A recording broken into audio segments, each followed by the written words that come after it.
Pratamza, how do you feel? We are on episode number 10. Yeah, man. That's what I'm saying. Like, when we were first plotting this thing down, it didn't seem as if, like, we'd get to episode 10 when we were just speaking about it. But, like, as soon as, everything got into play and we did the first recording, yeah, it's became like progress to where we are now. Like, as you said, there were a couple of mistakes that were done. Obviously, those come with, the foundation phase. So yeah, we're still learning, we're still improving, still educating people, educating ourselves as well. So yeah, all is still good for now, my man. Definitely. And what encourages me the most is the feedback that we get from people. I know you always share with me, and I always share with you guys, and V, that like a lot of people. I think for me, what makes me happy is that the feedback that we get from people is always, "Oh, guys, this is very informative. I did not know about this. I did not know about that, and now I know." Which is the whole aim of this show. To enlighten people and to educate people, and it's doing exactly that. At the current moment, yes, it's still a few people, but Yeah. we won't stop. We'll keep going. We'll keep going. We'll keep going. With that said, welcome to the show, everybody.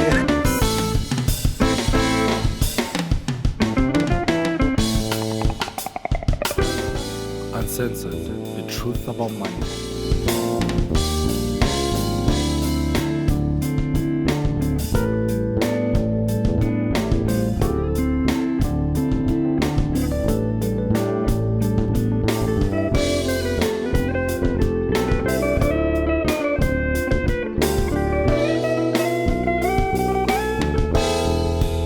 Welcome to the show. Hope you're good. Thank you so much for joining us, wherever you're joining us from. Thank you, thank you, thank you. Oh, Tamza, did I tell you that when I was looking at our statistics, we have like 5% USA audience. So we have to America. So out of 100, we've got 5 listeners in America. We've got 5%, yeah. Out of 100%. Not bad. No, that's nice, man. And it's funny that I'm mentioning this because today we're talking about offshore investments. Yeah. So that's what we're talking about. That's today's topic, offshore investments. The last episode, we covered a lot of investment vehicles, like a lot. We spoke about stocks, we spoke about property, we spoke about government bonds, we spoke about unit trusts. Like there's quite a lot. So yeah, with that, then why should I invest offshore? All right, I think that's a very brilliant question. So last week and the week before, when we're covering the investment topics, right, we've always been speaking about diversification. And the one thing that's important when it comes to, increasing your savings or your investment portfolio is to diversify. And one of the most key components is to invest offshore. So investing offshore, right, it's not just hedging off the rand. Like people say, I know the rand is not doing so well, so let me go invest offshore. So that must not be the main reason for you investing offshore. Another reason people might say is that no, I need to put my money offshore because I don't know what's going to happen in South Africa. Second of all, that's another false statement to make. In order for you to invest offshore. Investing offshore is simply for diversifying your investment portfolio, because ultimately it's a long-term game. So like looking at point number one, when it comes to the rand, I think last year, in the midst of the pandemic, we're sitting at like 19 rand to the dollar. And a lot of people are like, I need to put my money offshore. But, 10 months later, we're now sitting at 14 rand to the dollar. And now what you're going to do, are you going to bring your money back? Because now it seems like the rand is strengthening. So hence I say that the main purpose, of investing offshore is to basically diversify your portfolio. And because an interesting thing is, when you live in South Africa, you think, yeah, South Africa is the it's an all. But compared to the world's GDP, like South Africa, I think forms 1%, if not less, of the entire world GDP. Whereas like your China and your America, they are 3, 4, 5, 6, 7, even 7 times bigger than that. So that's why it's great to have some offshore exposure, within your investment portfolio. Mm. So basically, it's just the whole reason is just to diversify your investments, basically. It's not A like 100%. there's nothing special or great with investing offshore. No, there is something. It's very ideal for us to all have some offshore exposure. So that's why I'm saying that their main reason, is to diversify. So by diversifying basically means that if you've got some onshore or let's say South African investments, and some of them are not doing well, so your offshore exposure will be able to balance it off in a sense that you will be able to gain some value, with your offshore investments because, well, we'll touch upon some of them as we go on because some Mm. of them, you get returns in dollars, you get returns in pounds. Yeah, So at least those are stable economies and stable currencies as opposed to the rand, which is very volatile. So it is a must that everyone should have at least some offshore exposure within the investment portfolio. sweet. So when is the right time or when should I invest offshore? I don't know. Investing offshore, my man, you need to do it as soon as yesterday. But like as we say, is that it's important, obviously, to have a set portfolio in your domestic country before obviously going offshore, because it's quite risky also to invest like in offshore investment vehicles. So with that being said, we talk about like time in the market. Like people say, yeah, now is the right time to invest offshore, or now is not the right time to invest offshore. So Mm. that's called timing the market. But the best time is basically to keep your money in that offshore investment for as long as possible, for a minimum of 5 years. That's when you can actually start to see some growth within your portfolio. So when you speak about when, now is the best time. There's no better time than today, and obviously this is now for a greater return. Looking at a 5 year period and even longer. Mm. So, Pratam, with what's currently happening now, ne, what are the Yeah. advantages of investing in this current economic climate? All right. So the nice thing about investing offshore within this current economic climate, like as I said, that South African GDP only forms like less than 1% of the global GDP. Mm. With the pandemic, a lot of companies, within the South African environment have not been doing well, and the world entirely.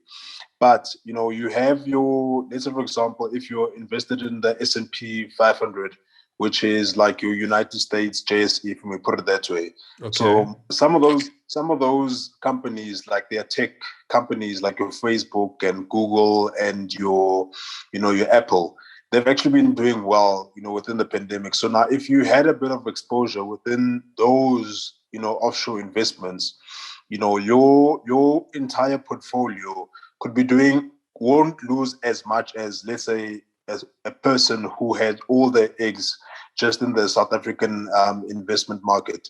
So that's why it's important for you just to have some offshore exposure, because there has been some increased outlooks, or some great stuff that has been happening overseas when it comes to offshore investments. Hmm. Okay, I hear you. So you spoke about the S&P 500, right? Which you said that it's Mhm. similar to the JSE, where obviously you buy shares or stocks, right? Um, Mhm. so now my question is, where should I invest? All right. So that's another nice one. So basically, when it comes to where you should invest, so what happens is that there's different investment vehicles that you can choose from. So you can basically invest in a, let's say, for example, a unit trust here in South Africa that has exposure to, your offshore investments. Like you get, let's say, a tracker fund that tracks your S&P 500s. You get your ETFs that tracks, some companies that are exposed to the Chinese market as well. So it all depends on your risk appetite as well, which we spoke about in the last series. So depending on obviously how tolerable you are to risk, it'll decipher, or it'll give us a yardstick of where you basically need to invest offshore. So if you are now a risky person, or a person who loves to take risks, you'd be more advised to invest in a equity-based portfolio that's fully exposed to your offshore investments. Whereas if you are now, let's say, conservative, you will basically choose, let's say a unit trust, for example, that has a bit of offshore exposure, like maybe 20% or even 15%, if that may be. So that's what I'm saying. It all also depends on your risk appetite as well. But an important thing to do, which we always say in our, in our podcast, is for people to do their research. The world is made out of many currencies, many offshore companies, many continents, and financial markets as well.